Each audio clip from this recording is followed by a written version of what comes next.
wrong thing. Hello. I'm live. Yeah, I'm live. Oh, it's very warm here, and I had to run home from work. How is everybody? How is everybody? Oh, it's Index Day, and we're in. So yeah, I've just been enjoying my Amazon deliveries just arrived. So some nice green stuff, some new clay shapers for the sculpting work I'm going to be doing on a Forge World, a Horus Heresy Salamander's Army project I'm going to be doing. But yeah, it's all good. So it's Index Day. So I've sent a message to my source to get a couple of bits of information regarding the last of the points for like Mauler Fiends, Forge Fiends, and the Defiler. He has confirmed that you pay in batches like Age of Sigmar, and upgrades and things like that for units are free. I'm going to be doing a couple of videos tomorrow. I'm going to be doing a video tomorrow for my top 5 units and combos. And I'm also going to be doing a video with all of the points and all of the information regarding that. So it's there on the YouTube channel for anybody who's not in the World Eaters Facebook group. So I'm going to be putting that up there tomorrow. So I'll have all of it collated, put it on nice and nice on the screen, and then it'll be done. So yeah, and then once I finish streaming, I'll be doing a little bit more work on this bad boy, because this bad boy is awesome. But we're going to be getting in. I've got a couple of other bonus things to talk about as well. But we'll jump in right now. That was a little bit of housekeeping. So we have it. It's up. It's live. It feels good. Feels good having this up. So obviously some of this has been previewed. Not all of it, but some of it has been previewed. So we already know that our army rule is the blessings, which is pretty powerful, and there's quite a bit in the index and in the army itself that really plays into this quite a lot. And we're going to go through that as we go through. You've got a nice example here, which is it's an alright example. I wouldn't say it's amazing. It's okay, but basically it kind of explains in a very simplistic way of how this works. So basically, you get 8 dice, you roll 8 dice, and those dice are your pool that you can then spend up to 2 times for one of these buffs for that turn. So Rage Fueled Invocation, I can't read properly, I'm dyslexic, is any double, and it gives us a +2 movement buff for all models across the army for that turn. Pretty solid. Wrathful Devotion is also another double. So a double 1, a double 2, a double 3, double 4. And that gives us, and again, this is army-wide for that turn. Models in this unit have for Feel No Pain 6+, and if we already have Feel No Pain, that is increased by 1. So, as we'll see, some of the units have Feel No Pain already and built in, like I believe the Jackals have Feel No Pain 6+. This will make them 5+, which actually makes them quite good, especially it's only like a couple of points for like 10 of them. Then you've got Martial Excellence, which is a double 3+. So that's a double 3, so 2 3s or 2 4s, 2 5s, or 2 6s. And basically, melee weapons equipped get sustain hits 1, and I believe that is 6s, you get an additional hit. One of my favourites is Total Carnage on a double 4 or any triple. And it's each time this unit is destroyed, you basically get to fight. And at first I wasn't too sure on it, but now looking at it, it's actually quite strong. So you pay for that, and then any model dies that turn. Any model dies that turn. And I believe, let me just clarify this. At the start of the battle round. So the start of the battle round,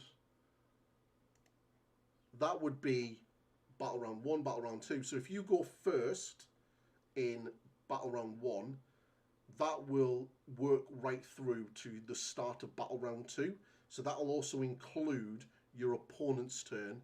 So once you've popped that, any unit that dies, or any model that dies, on a 4+, you can roll a dice and they can fight on death. That is really quite strong when you actually look at it in a far bigger picture. Warp Blades is on a double 5+, or any treble. And this is lethal hits. And I believe lethal hits is auto wounding on 6s, I believe. I'll have to get the rule book out and check that.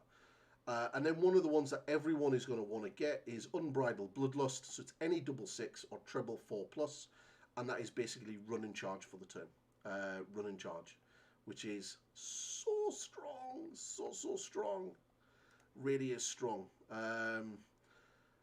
As everyone expected, and as I posted up yesterday, our army, our detachment rule is basically +1 strength and +1 attack on a turn that we charge. Now, okay, that is a little bit of a nerf compared to what we had in 9th edition, where that included any units that charged us, but we are pretty strong in combat. Even Khorne Berserkers are got 4 attacks base and strength 5 when they haven't charged. So when they are charging, they're going to be having 5 attacks and on strength 6, and that is not including any other buffs that can be given to them outside of that.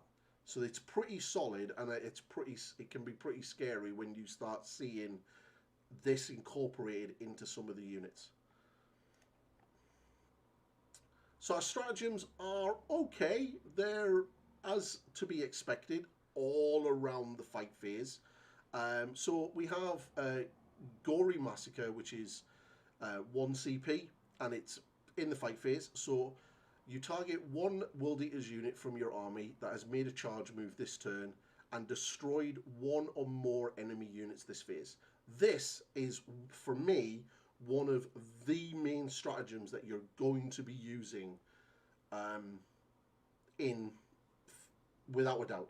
And the reason why is because in your opponent's next command phase, well, actually, sorry, I've got this mixed up with something else. You're not going to be using this one as much. It's the For the Blood God is what I was thinking. Sorry. Basically, in your opponent's phase, each enemy unit within 6 inches of your unit must take a battle shock test. And if they take the test is below half strength, subtract 1 from the test. The test units affected by this stratagem do not take any other battle shock tests for the rest of the phase. Basically, I think that's kind of sort of like to knock them down to OC0. So again, I got this mixed up with this one that we're about to talk about. But I think, yeah, this one is it's okay. But this one, For the Blood God, this is the one that we're going to be using every single time we can. So you trigger in the fight phase just after a World Eaters unit from your army destroys an enemy unit. Now, it says the fight phase. That doesn't necessarily mean your fight phase. It could also mean your opponent's fight phase.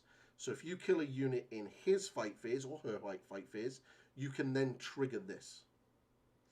This is actually quite handy if you're going second and you get to kill a unit in their turn before your turn. Because you make a Blessings of Khorne roll, and you can use this result on this roll to activate a Blessing of Khorne. The Blessing of Khorne does not count towards your maximum number of activations. Our maximum number of activations is 2, and but follows all the other rules for the Blessings of Khorne. So which means all of our icons on our Khorne Berserkers and our Jackals for our re-rolling dice can take effect. Our +1 to the dice rolls from the big Tonka truck, the Lord of Skulls, also affects this. And the enhancement to allow you to re-roll all 8 dice before any of the re-rolls kick in from the icons also affects this. So this is really strong. And if you're Lost Angron, this is a very good way of trying to fish for those 3/6s to guarantee bringing him back, which is really, really good. This, I think, is probably one of our top stratagems. For the Skull Throne is, again, in the fight phase. One World Eaters unit from your army that has not been selected to fight this phase. Until the end of the phase, each time a model in your unit makes a melee attack that targets a character, monster, or vehicle, add 1 to wound rolls. Pretty situational, and only really going to be used on certain things that you know are going to slap the shit out of a monster, a vehicle, or a character. Now, it does say a World Eater unit, so you could apply this to a Mauler Fiend, which when we get to the Mauler Fiend, they are probably one of the stars of our index, and you'll see why that'll really, really work as well. Corn Care's not. So you trigger this in the fight phase just after an enemy unit has selected its target. So you target one World Eaters unit from your army that has been selected as a target of one or more of the enemy unit's attacks, and until the end of that phase, you're -1 damage. This, again, is pretty strong, because -1 damage in this edition is essentially our transhuman physiology. And there's a lot of this in 10th edition. Likes of Dark Angels, Deathwing Knights have this built into their profile, and they also have a stratagem to -1 damage. So essentially you can make Deathwing Knights -2, which seems quite strong. So a couple of people are wondering if that's going to get FAQ, that it'll always be to a -1 damage, but we'll see. But essentially for us, we can at least -1 damage. It is going to cost 2 CP though, which is a little, it's expensive, but it's solid. It's solid. Our final 2 stratagems are Blood Offerings, and this is basically any phase you select a World Eaters unit from your army that was just destroyed, and within range of an objective marker that you controlled, you can use this stratagem on this unit even though it was destroyed. And basically that objective stays yours, and it essentially forces your opponent to run onto that objective to take it off you physically. And it does say until your opponent controls it at the start of and end of any turn. So as far as the way I read that is that you still control that objective for as long as it takes them to get over to retake it. So if you lose the unit on turn 2 and they don't get to that objective until turn 5, you've still controlled that from turn 2. That's the way I read that. And then we got this one is on your movement phase, select one World Eaters unit from your army that has been selected, has not been selected to move, and basically you auto run 6. And for the amount of speed buffs we have in this army, this is pretty solid. So yeah, we've got a couple of good stratagems. All right, so on to our enhancements. Now, a quick thing on enhancements. In the match play, the municipal whatever it's called, that's going to be coming out on Friday. Apparently, during the grand tournament sort of like games, match play games type thing, you use points to pay for enhancements. I don't know the points costs for these yet. Hopefully my source is going to confirm that later on tonight, and I will be able to put that in the video tomorrow. If not, all I know is we will be paying points for these. There are some really good ones, and there are some not so good ones, but all in all, there is definitely some usage for them, and some nice little combos with some units that could be really, really quite nasty. So the first thing first is we've got Favourite of Khorne. So it's a World Eaters model. Now, I will say that in the core rules, it does state that you can only have a maximum of 3 enhancements. And a character can only have 1, so you can have up to 3 characters. Now, I would say that the core rules will probably override the municipal thingy-majiggy, whatever it's called, the tournament pack. So I would say that we can have a maximum of 3. Well, if that's the case, then that's pretty self-evident what the 3 are probably going to be. So each time you make a Blessings, and this, I love this one. So each time you make a Blessings of Khorne roll before doing anything else, the bearer can use this enhancement. If it does, discard all the dice from that roll and make a new Blessings of Corn roll. You literally just get to re-roll all 8 dice. That also works with the stratagem that we talked about previously. And make a new Blessings of Corn roll. The new roll does not count as a re-roll. Awesome! Free re-roll. And any rules that enable you to re-roll or manipulate dice, i.e. the Icons of Corn or the Tonka Truck, can still be used. This is super strong, and especially considering that our army relies heavily on Blessings of Corn, I will guarantee that one of my characters in my army will 100% be carrying this. Even if it's a very cheap and nasty Master of Executions, he will be having this and sitting in a unit, out of sight, out of mind, basically allowing me to get that re-roll. Because it's every time you make that roll, you basically get that re-roll. So if you don't like what you get, it's basically a mulligan, which is really solid. The next one is we've got Battle Lust. So you can select the Bearer's unit for the Heroic Intervention stratagem for a 0 CP. And you can do so if you have already targeted a different unit with that stratagem this phase. So basically a free extra Heroic Intervention. Again, out of the 4 that we've got, that would be at the bottom of my list to take. Favourite of Corn is definitely up there. The Berserker Glaive is 100% going on a certain units, and the Helm of the Brazen Ire is also going on one of the units because it's really good. So the Berserker Glaive is you add 1 to the attacks and the damage characteristics of the melee weapons equipped by that bearer. Solid. +1 attack, +1 damage. Really, really good. Especially on a Demon Prince, especially on a Juggernaut Lord. Really, really good. And each time the bearer ends a charge move, you roll a d3 and then end of the turn, add the result of that roll to the attacks and the damage characteristics for those melee weapons instead. So essentially, if you charge, you're getting d3 +1 attacks and then d3 damage. The reason why you're getting d3 +1 is because of our detachment rule. That gives us +1 attack. So that is really, really good. And when you see the Demon Prince on foot, you'll see why that's really, really good, because the numbers are mental. The Helm of the Brazen Ire is basically you half the damage for that attack, which is pretty solid if you want a nice defensive character. And again, that could be working well on some heroes. We don't have very many heroes in this army. I think we've basically got the choice of 4.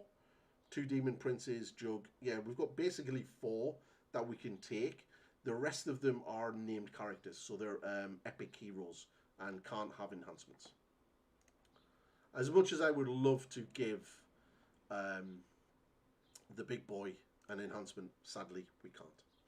So Angron was previewed in the WarpCon article, so we're not really going to be going on him too much.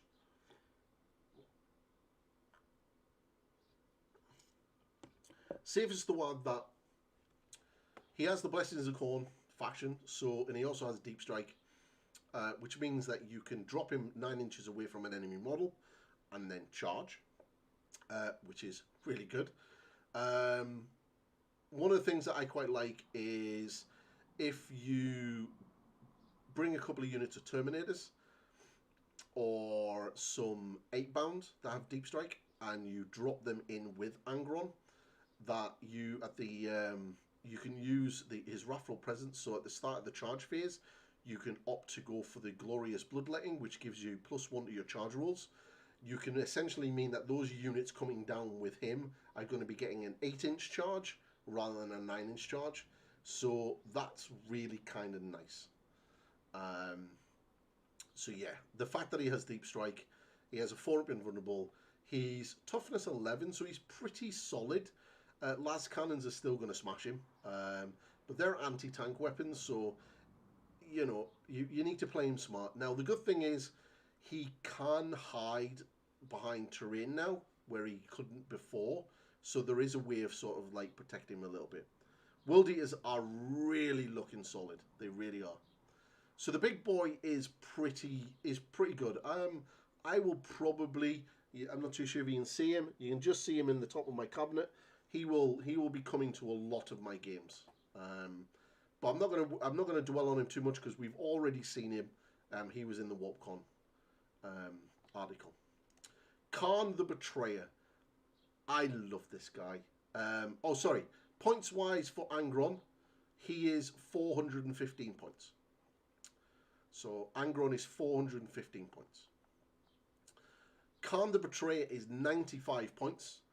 And he hasn't really changed much from 9th edition, but he is an absolute whirlwind of carnage. And he's such a cool model.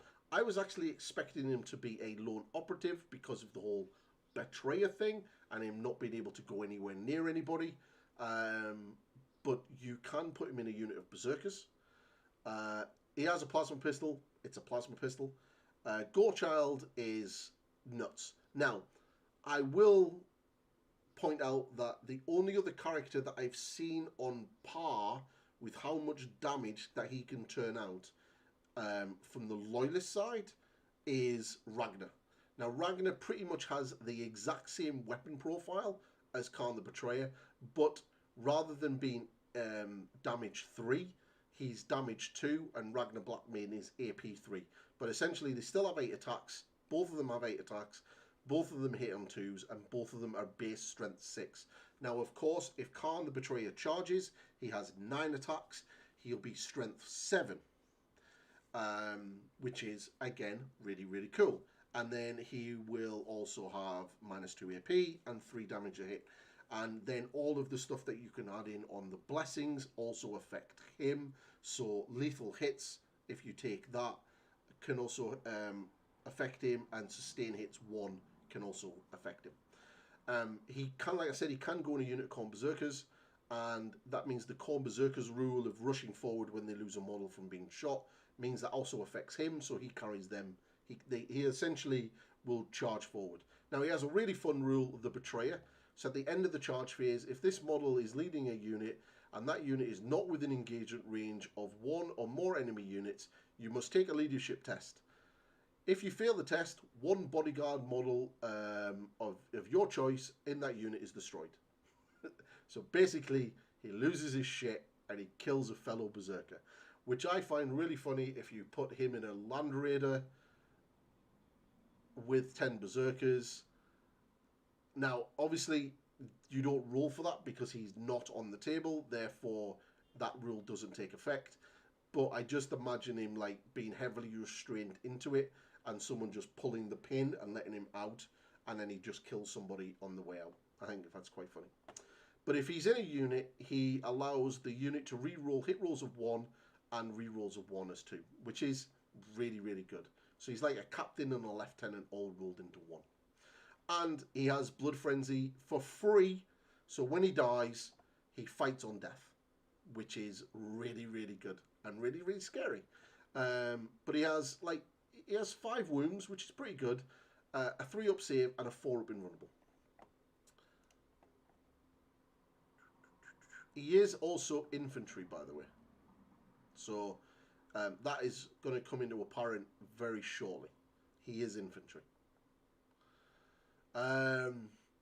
So next thing, and obviously there's his little, he's an epic hero, which means he can't do it, can't have enhancements, but he joins Berserkers.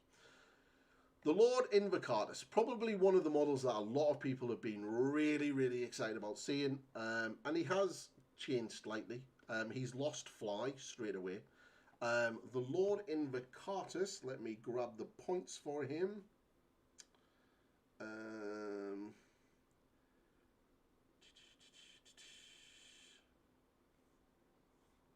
Did I not get them?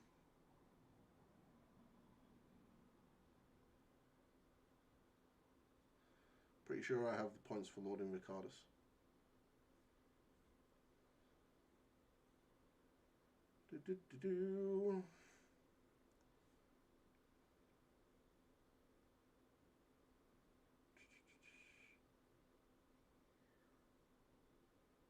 Where are you?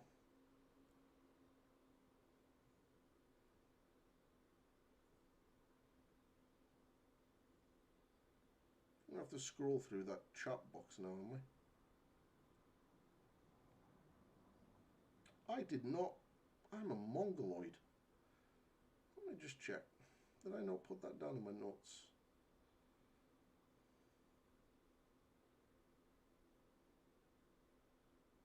I do not know how many points he is. I did not get the points for him. I didn't. I don't know how many points in him. I'll fire that over and ask him. But anyway, he's probably going to be a lot more expensive than 125 points, which is the normal generic Juggernaut on mod is. So he moves 12, doesn't fly anymore. He's toughness 6, solid. 2 up save with a 4 up invulnerable. 8 wounds, which is really good. He has a bull pistol. Yay. He might throw it at somebody. And then he has his close combat attacks. So he has Coward's Bane and the extra attacks from the Juggernaut, which have the Lance ability, which I believe the Lance ability does auto hits, I believe, on the charge. But I'll have to check what the keywords are from the main rulebook. So the Coward's Bane is devastating wounds as well, which is mortal wounds. He has 7 attacks. He hits on 2s, strength 6, -2 AP, and 2 damage.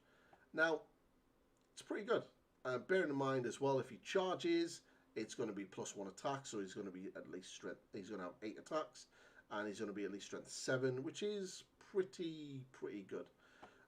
One of the coolest rules that he does have is he has Scout, which obviously at the start of the game, before first turn, you move forward 6 inches. Now, if he is in a unit of Juggernauts or 8-bound, and that's the 2 units that he can join, 8-bound, Exalted 8-bound, or Juggernaut, or Berserkers, sorry. Juggernauts, jump in the gun, that'll be in the codex. He'll bring them with him. You can also, at the start of the battle, select 2 World Eaters infantry units within 6 inches and give them the Scout ability if they don't already have it. So he can move forward 6 inches, and 2 units can move forward 6 inches, and then I believe 8-bound also have Scout. They are also moving forward 6 inches. Coupled that into the fact that they can then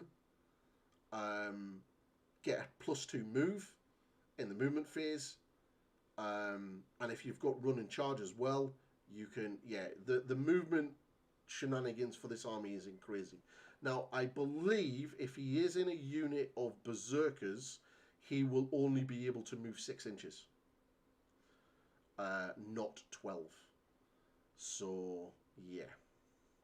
But that's for now. This is the index. I'm sure when the codex comes out and we get the rumoured Juggernaut unit, he'll have a lot of fun in the Juggernaut unit. But yeah, he's pretty solid. But I really like the fact that he has counterattack, and which is the only probably source of being able to fall back, shoot, or then charge in 10th edition. And which is really good. The fact that you couple that with our detachment rule, so you can get bogged into combat, and then as soon as you can, fall out of it, and then recharge back in and get all of your charge buffs off again, which is really good.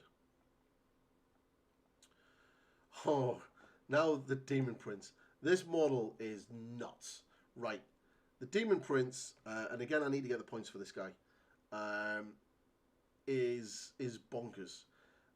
So there's 2 versions of the Demon Prince. There's this Demon Prince, and then there's the Demon Prince with wings. The Demon Prince with wings is not very good. No one's really likes the Demon Prince with wings. It's all about this boy. So he moves 8. He's toughness 10. He's got 2 up save. He's got 10 wounds, and he's got a 4 up invulnerable. He has a gun, yay, but he has a Hellforged weapon, which is where it's at. Now he has 6 attacks. It is strength 10. He hits on 2s, it's -2, and it's 3 damage.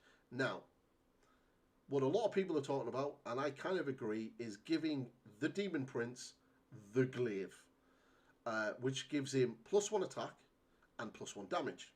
So he's going to be 7 attacks before he charges, and if he charges, he's going to be on 8 attacks.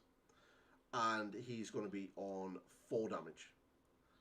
Now, if you charge, you roll your D3, that potentially can go up to 6 damage. and he can potentially go up to 10 attacks. And he has Devastating Assault. So on a turn that he makes a charge move, he does Devastating Wounds. Couple in the Berserker Glaive on top of that, you can see that this thing is going to be absolutely bonkers with the amount of damage it's going to pump out. Now, I personally would put the Glaive on the Juggernaut Lord and give this guy the Helm to half the damage. Yes, he has a 2-up save. Yes, he has a 4-up invulnerable. But he is a monster, which means he can be targeted in combat, and he can't join units.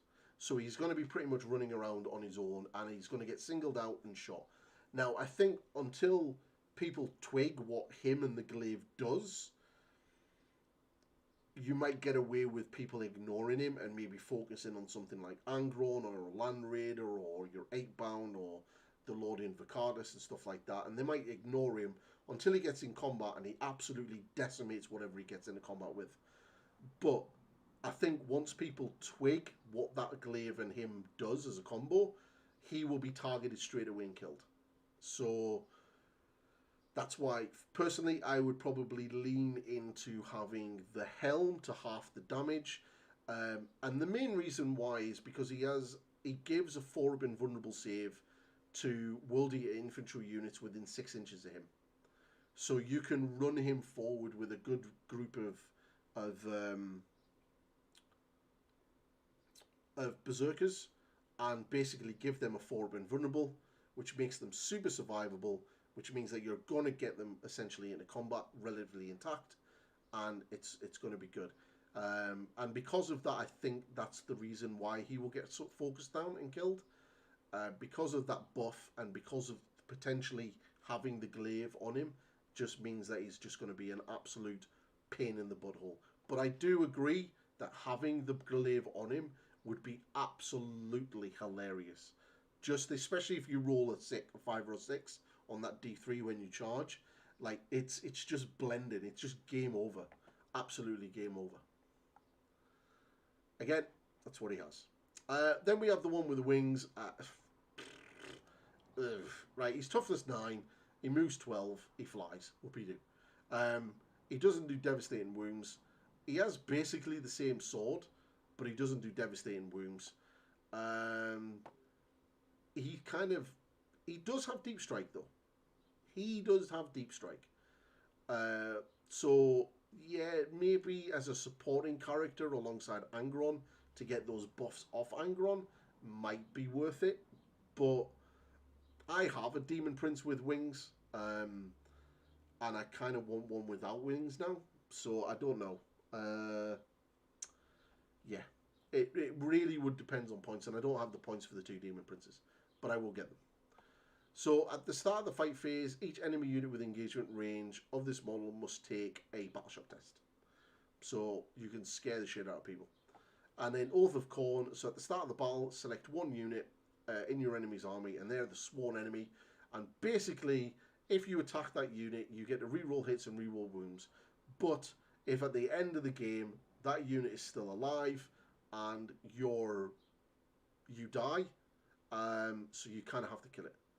Ooh, yes. Molly, you know you're going to go and get a World Eater army. You know you are. You will. You will, you will. So, personally, I'm not a big fan. I think out of the 2 Demon Princes, the one on foot is definitely better and has more play from a competitive standpoint. This one has its uses, but I don't think is good. And it will really depend on points. The Juggernaut on the Lord on a Juggernaut. I like this guy. I like this guy a lot, and he's only 125 points.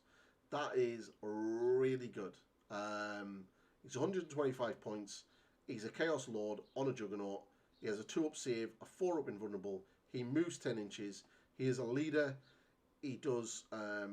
While this model is leading a unit, you can re-roll any or all of the following rolls made for that unit.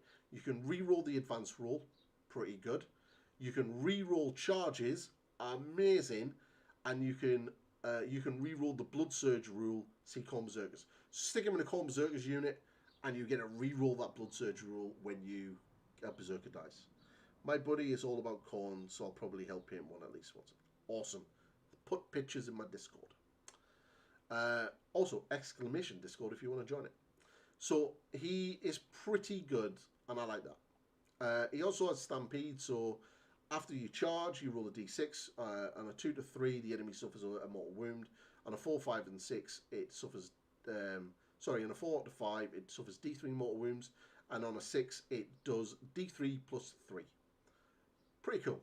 Now, if you give him the glaive, and this is why I would give him the glaive, because he's pretty much going to have 10 berserkers around him.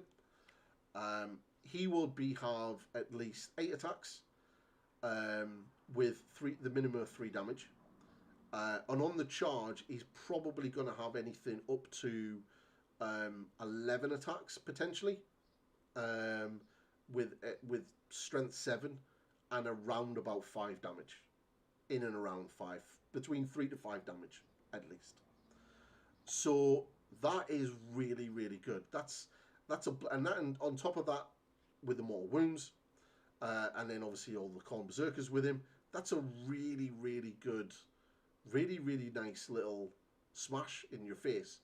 So yeah, 125 points. I will definitely be getting one, because I think he's definitely worth it. Even if you don't give him the glaive, I would give him the Blessing of the Corn to do the re-rolls of your blessings, because he's going to be around for a while. Oh dear, the Master of Executions. Now, I believe this guy is about 85, 95 points. He is 80 points. Wow. So he's 80 points. He has no invulnerable. He's geared up to kill champions. So each time this unit makes a melee attack that targets a champion, you can re-roll hit and wound rolls. He has an Oki Axe. Yeah, he has 5 attacks, strength 7, -2 AP, 2 damage. A 3-up save. He's not exactly a character killer. As an example, if this guy comes up against the Black Templars and that unit that he attacks has the Empress Champion, he's fucked. Pretty much fucked. Yes, the unit that he joins gets the fight first all the time, but that doesn't make a difference. The Empress Champion is going to absolutely cut him in half. So he's not... When I first sort of realised what they were trying to do with him, I was really hoping that we would have like an Empress Champion type character, but we really don't. And for the 80 points, I'd rather just bring like 10 more Jackals. They've got far more uses than this. So I don't really rate them. If I had a spare 80 points, then I'd probably put one in my army. Other than that, yeah, not great. So Corn Berserkers, our first battle line unit. We've seen them all in the preview. We know what they do. A lot of people bitched and moaned about them. I don't know why. Yes, they have pretty much the same weapon stat line as a Legionary. They have the same stat line as a Legionary. But Corn Berserkers are strength 5. Legionaries are only strength 4. And then let's add in on the fact that on the unit that when we charge, there are 5 attacks and they're going to be strength 6. And then add into the fact that you're going to have your blessings, so lethal hits or sustain hits. Then you've got your rerolls from Khan. You've got your Blood Surge movement as well. You've got your rerolls for the blessings. They are really, really good. And there are only 115 points for 5. Now, a quick caveat. Match play in 40k is going to work like Age of Sigmar by the looks of it. So you will be paying points for batches of models. Now, a lot of people have argued with me on this one. And trust me, this is what the new document says. And people are saying, because it says 4 to 9. Now, what they are forgetting is the Corn Champion on the top, which is 5 to 10, not 4 to 9. So basically, you pay 115 points for 5 guys. That's the champion and your 4 Khorne Berserkers. And then you pay another 115 points for your next 5 Khorne Berserkers. So you have a unit of 5 or a unit of 10. It's pretty much how Age of Sigmar works. From somebody who plays a lot of competitive Age of Sigmar, it is really, really good. It is easy for them to balance the game because they're literally going, these Sentinels are really, really strong. They're 160 points. Let's move them up to 180 points for 10. They're not having to go through micromanaging each model being 20 points, going up to 25 or whatever. It's pretty simple. It's pretty easy. And it makes army building also very, very easy as well. Because once you've done a couple of units and a couple of games, you kind of get used to, my Berserkers cost this much, Khan costs this much, Angron costs this much, and it just becomes so much more simpler. And you're not sitting there for hours going, right, I've got 9 Khorne Berserkers at 22 points, and I'm paying for 2 Eviscerators and a Plasma Pistol, and the Eviscerators are 2 points, and the Plasma Pistol's a point, and then you're constantly adding all of this up, and like a unit is like that on your piece of paper, and you're like, right, that's 225 points. Now it's literally very simple, 5 models, 115, 1 a unit of 10, it's 230, done. Your unit upgrades, so these things here, your war gear options, they apparently are free, and you won't be paying for them. So nice, clean, easy, simple, no fucking around, just like Age of Sigmar. And the fact that Age of Sigmar is a far better game competitively than 40k currently, then I would take that as a positive. Okay, Age of Sigmar has some issues, but this is good, so don't worry. So yeah, Khorne Berserkers, really, really solid. At 115 points for 5, really like them. Going to get at least 30 in my collection. Now, I did not like Jackals when I first seen them, but now they really do have their uses. So it's 75 points for 10 models. You can have a unit of 20. So they're also battle line, which means you don't need to take Khorne Berserkers. You can take these guys instead. They also have the icon for the blessings, just like Khorne Berserkers, which is really, really good. So for 900 points, on my post on Facebook, I priced this up for 10-man units or 20, but you can bring 120 of these for 900 points. That fills out all 6 of your battle line slots, gives you 6 blessings of Khorne rerolls, and basically they all have field OP in 6+, which you can increase to 5+, and no unit can join them. But they're not bad. They're not great either, but they're basically cannon fodder, and they do have objective ravage. So at the end of your command phase, if this unit is within range of an objective that you control, that remains under your control, even if you've got no models within range. So basically, they have the stratagem inbuilt into their profile. So yes, again, if they die on an objective, you retain that objective until your opponent comes to get it. Which is, again, can be really, really good. So for me, I'm going to have at least 2 units of these guys, preferably to sit on backfield objectives and basically babysit them, giving me those rerolls. And if they die, who gives a shit? They're basically doing their job by getting me those objectives. So Jackals, pretty good. Oh my lord. Terminators. How I love them. Terminators are so good in this edition. Every unit of Terminators across the army, be it Loyalist or Chaos, are really, really good. So they only move 5 inches. They have Deep Strike built in. They have a 2-up save. They are Toughness 5, 3 wounds with a 4-up invulnerable. 4-up invulnerable Terminators. I used to get really excited when I first started playing Horus Heresy and realised that Cataphracti Terminators had a 4-up invulnerable. And I was like, oh my god, this is amazing. Why can't Terminators be like this all the time? And now they are. Terminators are great. And if the rumours are true, will be getting World Eater Terminators. So, yay. Which will be on the same scale as this guy, who is the same scale as the new Terminators. So, yeah. Also, by the way, if you haven't watched my rumour video, there's a rumour video for the World Eaters units for 10th edition up in my video section. So they have a little bit of shooting, a little bit of anti-tank, a little bit of flamers, and all that good stuff. They have a cursed weapon. So basically, and Games Workshop have done this to a lot of things. So basically what they've done is, like, they've kind of sort of just went, if you've got a power weapon, it doesn't matter what type of power weapon that is, it's a power weapon. And they've kind of done the same thing for combi weapons too. So if you've got a combi melter or a combi plasma, it doesn't matter. It's a combi weapon, so boom, there you go. It has infantry, anti-infantry 4+, devastating wounds, and rapid fire 1. That's it. So doesn't make a difference. They've made it nice and simple. And of course, weapons are exactly the same. So if you have the axe, the sword, the lightning claw, they're all accursed weapons. The only difference is if you have a pair of paired lightning claws, so a pair of the claws or accursed weapons, you get twin linked, which is cool. Chain fists are anti-vehicle 3+, and a power fist is a power fist. Power fist then hitting on 3s, amazing. Strength 9, -2 damage, really good. Now they do have a little bit of a buff if they take damage.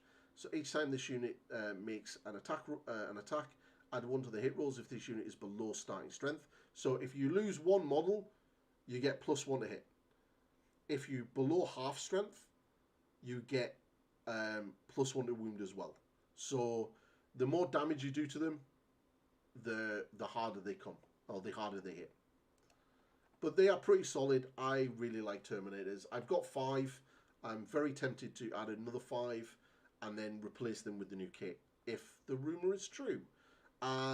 Points-wise, it is 195 points for 5 Terminators. So that's 1 champion and 4 guys. And if you want a unit of 10, it's just going to be just short of 400 points.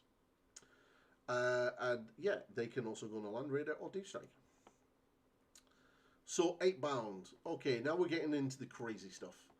So 8 bound are your normal generic 8 bound crazy possessed Space Marines that the World Eaters use. They move 9 inches. Sweet. Their toughness 6. Amazing.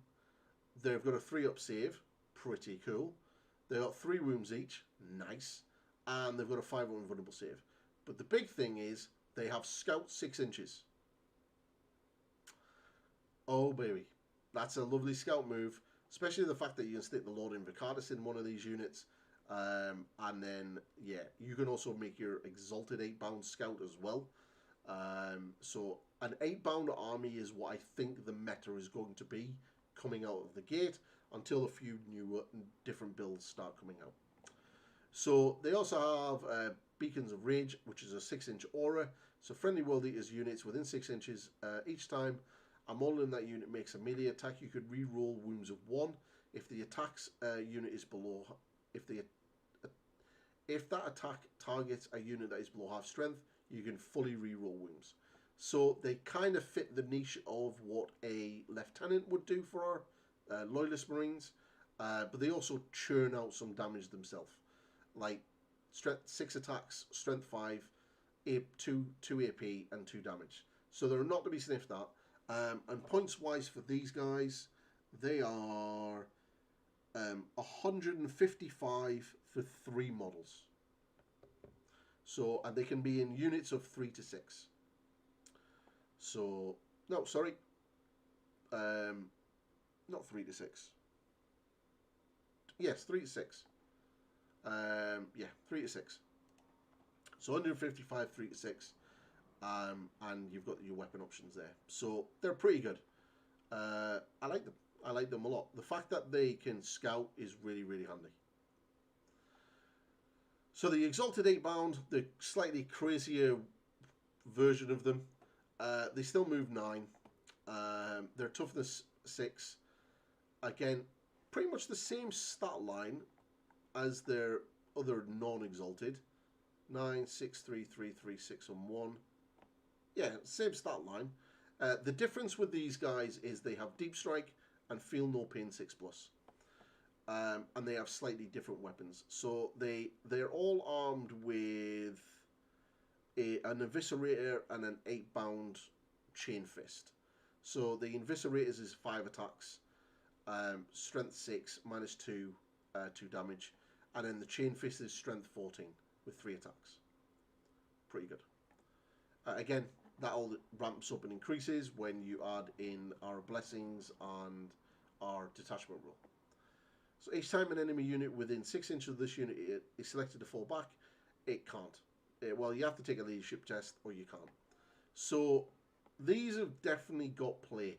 I think a full 8-bound army is definitely going to be the meta for tournaments.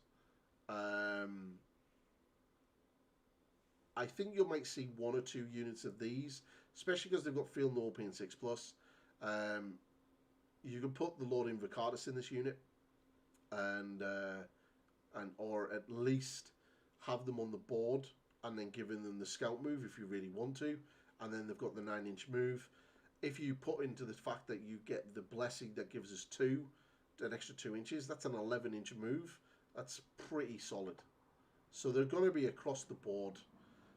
So, but basically, if you have the 2-inch extra, that's what, 18 inches, 17 inches, 17 inches movement on turn 1. If you've managed to get the run and charge, then one of these units can be given an auto 6 for the run, so that's an extra 6 inches. So that's what, 17 plus the scout. So yeah, 23 inches. Like, that's nuts. And that's just on turn 1. And that's before you even roll your dice roll for charging. So yeah, pretty crazy. Land Raiders are back, and they are an absolute big box of love. And they come in at a whopping 255 points, but they move 10. They are toughness 12, and they have 16 wounds, and they can carry 12 models. Which also means 8-bound, Exalted 8-bounds, and Terminators can also be put in these, and they take up 2 slots. This is probably one of our solid parts of anti-tank in our army, and it also has the assault ramp rule, which means that a unit that disembarks from this model makes a normal move, and then this unit is still eligible to charge that turn. So we're back to the old school Land Raiders forward, ramps open, guys jumping out and then assaulting, which is pretty cool. I like that. I like that's back. But so yeah, they're exactly what you expect them to be. Land Raiders are good now, and for Chaos Space Marine armies that don't have things like repulsors and all of the crazy transport options that Loyalist Space Marines have, a reliable way of getting across the table is going to be a Land Raider. So yeah, 255 points. Again, there's your options. Now we have Predators, so we have the Predator Annihilator, which has got the las cannons, and you can take las cannon sized sponsons, and basically the Annihilator gets to re-roll a damage roll of 1 if you target a monster or a vehicle. Yay, pretty cool. Not too sure on the points for these. No, I haven't got the points for them. I need to get the points for them. He still hasn't given me them ones. But I'd imagine that they're not that much. The Hell Brutes are 150 points. So, not bad. There's your weapon options. Again, you can take 2 side sponsons or heavy bolters or 2 las cannons, and then have combi weapons on the top. And I have a missile launcher. And then we've got the anti-infantry destructor, which is, again, it's got the Predator cannon, and then you can either have heavy bolters and las cannons. But this guy basically gets bonuses for targeting infantry units, so the armor penetration goes up by 1. So your auto cannon is going to be Ren or AP2. Your heavy bolters, if you've taken them, are going to be AP2 as well.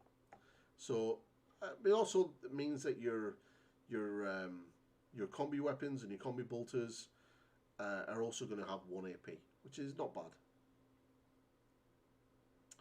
Oh, the Defiler. Don't have the points for the Defilers or the Mauler Fiends or the Forge Fiends. I'm waiting for him to get back to me on that. But yeah, the Defiler. They've never been great, and they're still not great. It can walk over terrain and monsters and vehicles. If it makes a move. Wow. It doesn't have any guns that are significantly stand out and good. It's just not great. So I don't think we're going to see many Defilers on the table, to be fair. It does have a 5 up invulnerable, I suppose. It's not good. Now, we're going to start getting into some of the nutsy stuff. So the Forge Fiend is not bad. It does battle shock against infantry units that have been shot by its ectoplasma guns. It kind of has some sign of close combatness, but to be completely honest, if you're going to bring a Forge Fiend, you're going to bring Mauler Fiends. You're not going to bring the Forge Fiends. And the reason why is we're just going to skip straight to those guys now because they're amazing. These are probably the star of the book for me. The Mauler Fiends are absolutely fucking bonkers.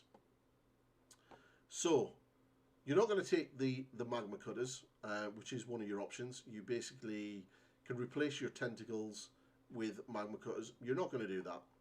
You're going to stick with the tentacles because they're classed as extra attacks. So your model now has 12 attacks. I don't care about range. I don't want to be shooting with this thing. I want to be in your face. It has the center blood rule. So each time you make a charge roll for this model, if one or more of the targets of that charges are below their starting strength, now pay attention to that. You make a charge roll, and if the charge is below a starting strength, you add 2 to that roll. Alright? So if you're trying to, you get +2 to your charge if the unit's damaged. Now, that's not necessarily always going to be the case, but you can kind of sort of shoot at units and whittle them down and then send these guys in.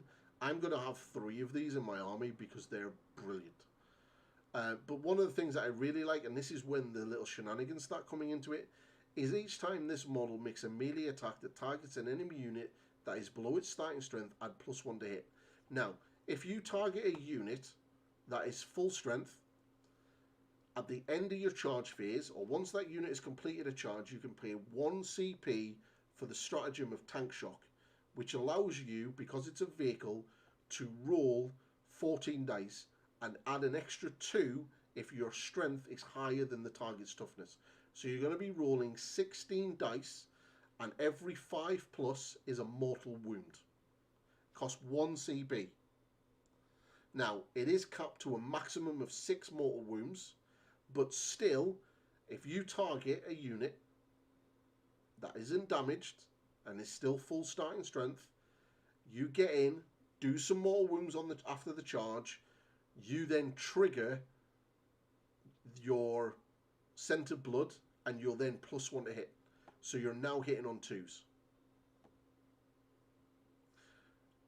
Bear in mind as well that you are Khorne, so you've now got 7 attacks with your Mauler Fists, and you are Strength 15. At -2, D6 +1 damage. Yes, it's D6 damage, but who cares? Because you're going to be hitting them with that, and then you're going to be doing 6 additional attacks. Make that 7 because you've charged at Strength 8 -1, 1 damage. This thing is going to pump out the damage. Absolutely pump out the damage. And have a 3 of them running around is going to be hilarious. It's toughness 10, it has 12 wounds, and it has a 5 up invulnerable. These things are, as far as I'm concerned, are one of our best units that have come into 10th edition. They weren't that great in 9th edition, but coming into 10th edition, these things are amazing. absolutely amazing. So these are one of my top picks, one of my top units. So the Hellbrute, I like the Humble Hellbrute. The Hellbrute comes in at 150 points with 3 upgrades. Personally, I would be bringing my Hellbrute with a las cannon and a Hellbrute fist. The reason why is, and it has the frenzy rule, which is pretty nuts. Now, at the moment, I've got a feeling this is going to be FAQ'd. But essentially, if you can get a Hellbrute into combat with multiple units, frenzy kicks in.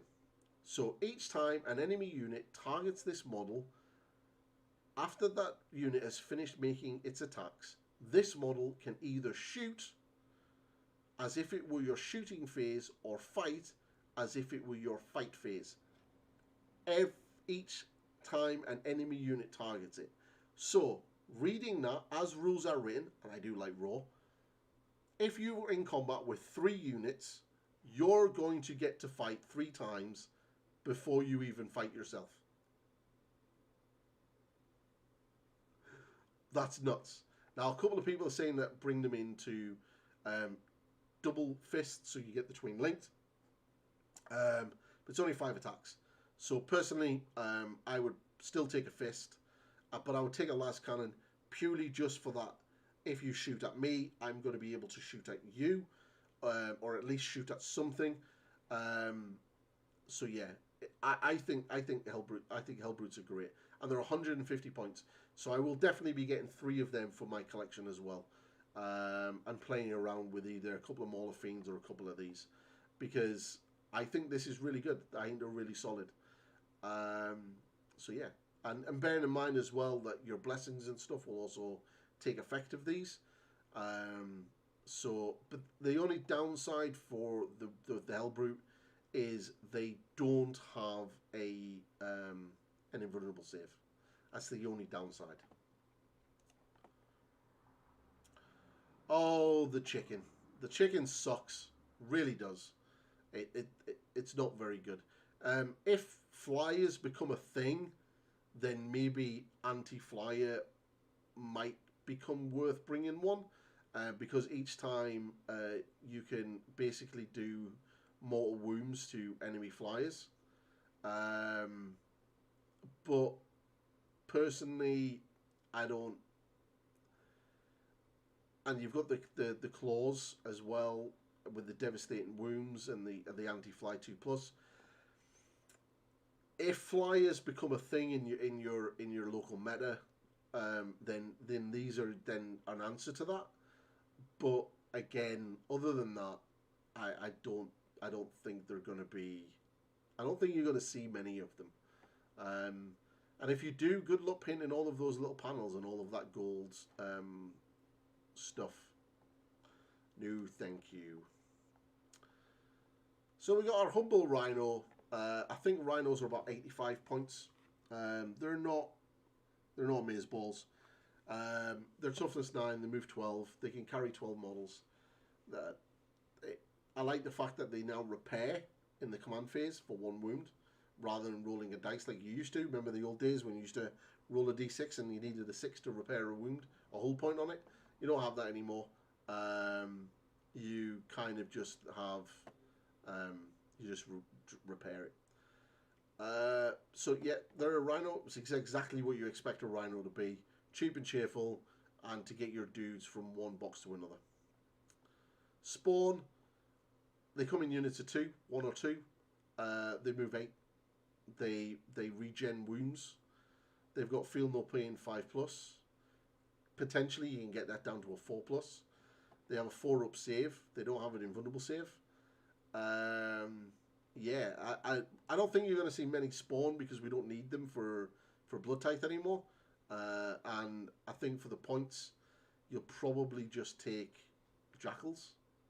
Jackals have got more of a better slot than what these are. Yeah, I'm not a big fan of spawn. Now the Tonka truck. Where do we start with the Tonka truck? It's big, it's ugly, and it's stupid. And we can't put legs on it anymore because Games Workshop stopped us. But in close combat, it is damage 8. It does affect the blessings dice, so you modify the dice roll by 1. You can either subtract or add, but you can never modify a dice below 1 or above 6. Makes sense. I believe it's a lot of points. I think it's more expensive than Angron. I haven't got the points for this guy. I think the pair of us just laughed at it. It's, if you have one, fair play. If you don't, yeah, it's basically a giant robot Khorne Berserker on tracks. We call it the Tonka truck for the reason. And that's basically all of our units. So I do have a couple of additional things that we can take, because the way Chaos works now is it's actually quite good. We've essentially got 3 books that we can play with. So we can bring demons. If you're playing a 2,000 point game, you can bring 500 point demons with us, which means we can bring Skarbrand. Skarbrand and Angron in the same army. Now, I don't have the points for Skarbrand. I'm hopefully going to have all of the points for this tomorrow. But Skarbrand is nuts. He moves 8. His toughness 11. He has 20 wounds with a 4-up armor save and a 4-up invulnerable. And he is bonkers. Now, he does have deep strike.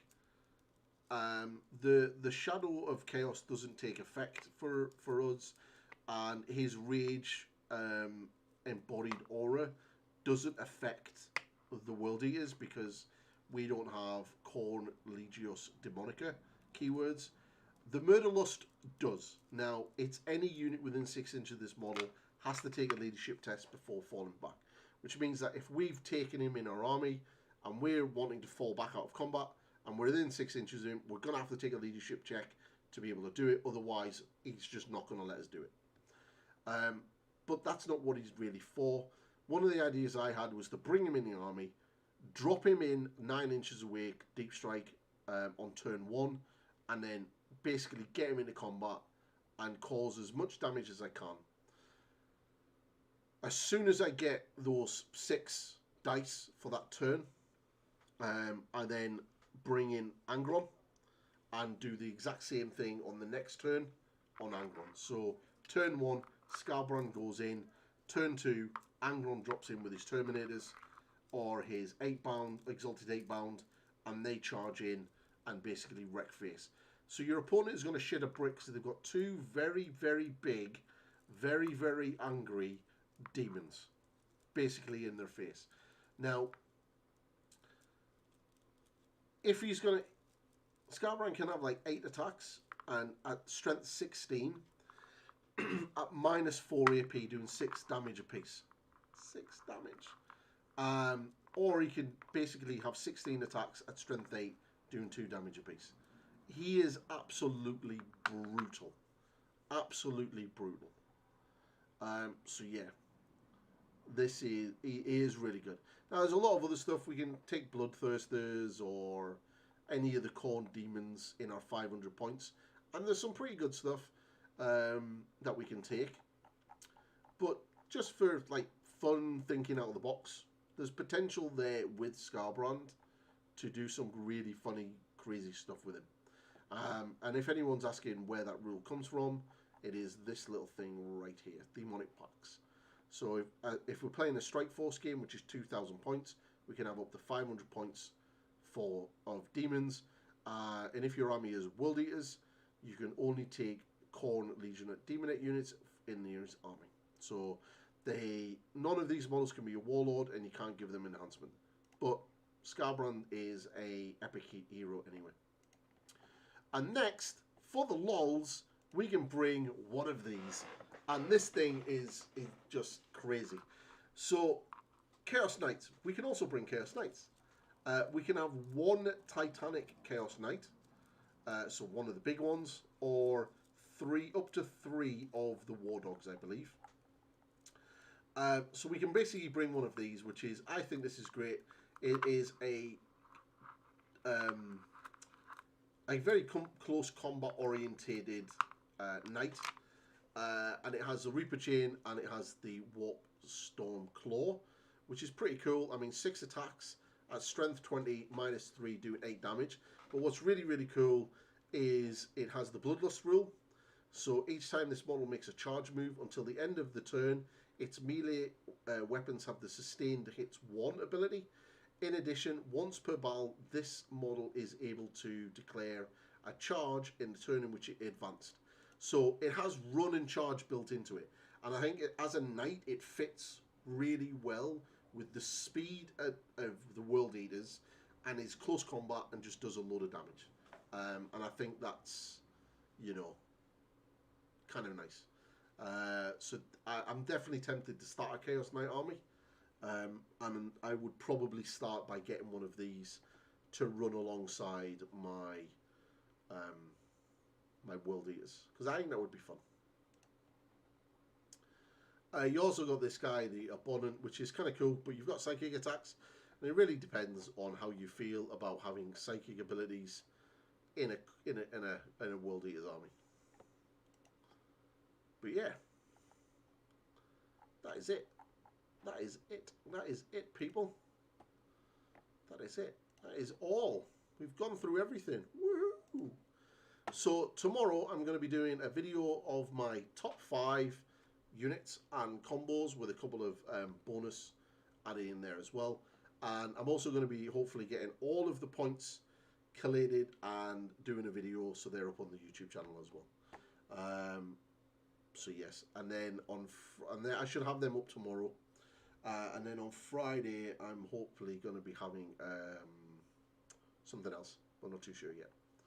But yeah, that is it. Any questions? Any burning questions? Anything that you want to know points wise?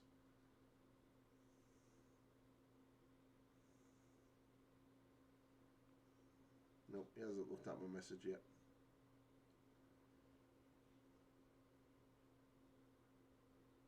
But yeah, that's it. It's all good in the hood. So what I'm going to do is I'm going to call it there. And I will chat to everyone later. If you haven't liked, subscribed, or rung the bell and all that good stuff, please do. We've got quite a space of subscribers in the past day or two. So we're getting a little bit closer to that 1,900, which means we're almost close up to that 2,000, which is really, really cool. And yeah, so thank you to all of the support. Right, I'm going to call it, and I will catch you all in the next one. Later.